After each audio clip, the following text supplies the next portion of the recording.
We are now moving on to a slightly different topic, one that is also very important for the whole industry. We're talking about a sustainable industry. So now we're going to get Bob Longhurst from AgResearch up to talk about nitrogen and the dairy sheep industry. Yeah, thank you, Linda. Good afternoon, everyone. We're moving out into the paddock now. I'd just like to acknowledge co-authors here on this nitrogen work. So what we're going to cover is why is so much focus on nitrogen, look at nitrogen leaching, how it occurs, and is it of a concern to the dairy sheep milk industry, and look what we've been covering over the past year with the MB environmental program and the sheep. We've been looking at the sheep nitrogen balance and also trying to get more understanding about sheep urine. Might think it's an unusual one, but it's very important. And then we're going to finish off with the gaps in our knowledge. So why to focus on nitrogen? So most nitrogen comes from the soil. It's biologically fixed either by our clovers. They'll fix something like 200 kilograms of nitrogen per hectare per year. It could also come from stock excreta and, well, of course, from fertiliser N. Nitrogen's required, it's the nutrients required in the greatest concentrations in our pasture, be like 10 times more than what is required for phosphorus, for example. The plants take up their nitrogen in the form of nitrate or ammonium, and in the nitrate form it's very soluble and hence mobile. So this is just a brief snapshot of the cycle. Basically, plants, the sheep take up the pasture, they produce some product, and a great amount comes out the back end, goes into the soil, and there's lots of complex transformations take place at this as the nitrogen moves through different forms and eventually gets to the nitrate form again, where it's plant available. But if it's not held in the plant rooting zone, then it's in danger of being leached. So yeah, nitrogen leaching occurs when drainage occurs, and drainage happens is when rainfall exceeds evapotranspiration.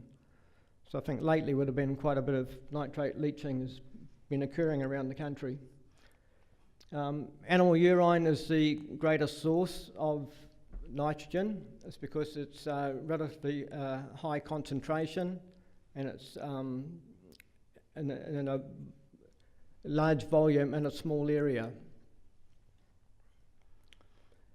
Nitrogen fertiliser has an indirect effect. It'll grow more grass, but then the farmers tend to put more stock on the paddock to graze the grass, and then so you've got more hooves on the ground, and you're going to end up with more urinations. So is it a concern to the sheep milk industry? Yeah, it's very, very much so, because you've got to be able to demonstrate it's a sustainable farming system with a low environmental footprint. So the program that we're part of is to try and get dairy sheep into overseer. It's a nutrient budget model. It tracks nutrients into the farm, within the farm, and out of the farm. And it estimates the off-farm nutrient losses, such as nitrogen, could also covers phosphorus, greenhouse gases. It's used by regional councils engaging the losses from a farming system.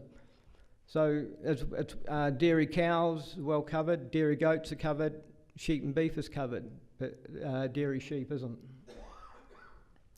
And it's also very relevant. There's been a lot in the media about different catchments like Lake Taupo, Lake Rotorua, for example, where nitrogen is a major issue. So yeah, we need guidelines to endorse our reputation overseas. We get the demand from the big supermarket chains, for example, wanting sort of traceability and to know what the environmental footprint is of our products. So we've done a literature review, something like about 20 odd papers. Most of them have been overseas and a lot around the Mediterranean area. There's only one study was on lactating sheep and that lactating ewes, and that wasn't dairy sheep. One of the limitations was that the live weight of all these animals studied was quite low. It was just over 40 kilos, and the average New Zealand milking ewe is something up more in the mid-70s. So so what we wanted to look at was, where does this nitrogen go? And then once it's ingested in the body, how much ends up in different animal products. So as the stock taken pasture, you get this partitioning, and depending on the protein level in the feed, as that protein level increases, you get more partitioning to urine in. And like in the dairy cow industry, for example, anything over about 15% protein in pasture, you're going to get, it all goes to urine in. From our literature search, we found that so roughly about 56% is urine, 32% dung, and about 12% is retained in the ewes. So of the amount that's retained, what goes into the animal products? So the studies we've come across on the East Frisian, overseas report 6.2% protein content, and that's exactly the same as what Marita's found with milk in this country. So that translates to a nitrogen content of 1%, pretty much. So you producing 200 litres of milk, you're going to have 2 kilograms of nitrogen per year.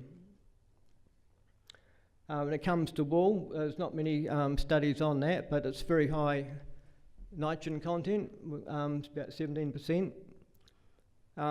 From the case study farms that we've looked at in the past couple of years, the wool clip's been between 3.5 to 4.5 kilos. So, taking an average of 4 kilos at that nitrogen concentration, getting something like 0.7 kilograms of N per year. So, sort of trying to put it all together, if you take a 75 kilo ewe, pasture intake of about 750 kilograms of dry matter, so it's 27 kilograms of nitrogen going in, and this is the retained milk, wool, dung and urine amounts. The next phase is to try and get more understanding about urine. So the number of factors that are needed is the actual concentration, the volume, that gives you what's deposited, but then it's defining what this area is, and that's where it gets, it's a bit tricky. At Ruakura, there's been a lot of study in dairy cows, and it's been called urine spotting. So they basically study where the cow has urinated, and then they'll mark that spot and then go over and do thermal imaging, and you get this sort of pattern. Then they'll lay a sort of a chain around that perimeter, and then they superimpose a grid, and then they'll do whatever sampling they want to do to follow that the end down through the soil profile and edge effects, that sort of thing. So future research, within the sheep milk industry, you're going to have likelihood of more feed coming in, and maybe more emphasis on indoor housing. So it's been very important to understand the nutrient transfers from paddocks into laneways and so on.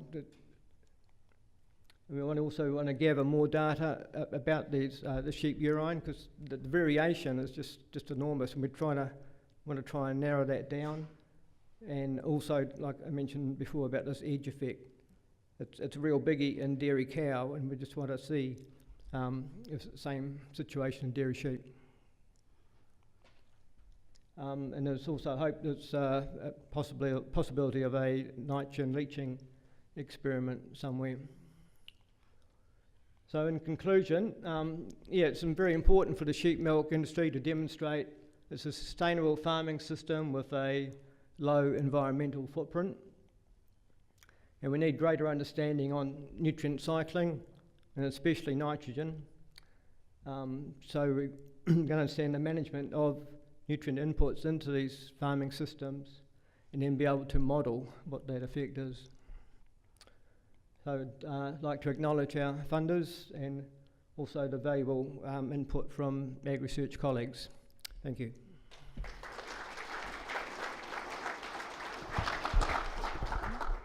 Thank you very much, Bob. That was a very nice presentation, giving us all a bit more background into all these words that we're hearing, nitrogen leaching, and that we know are important, but we might not quite know exactly what they mean. So thank you very much. We do have time for one or two questions. Hi, Bob. Mick Clues. Just a question about how that might compare to dairy cows. So you talked about 17.3 kilograms of nitrogen for the average sheep in urine.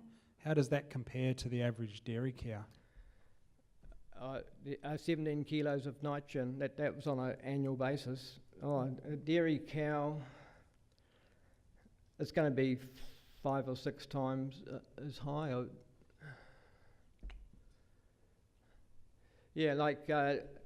Any one dairy cow urination, is like a couple of litres a time, and the nitrogen content is pretty close to 1%. So the cows urinate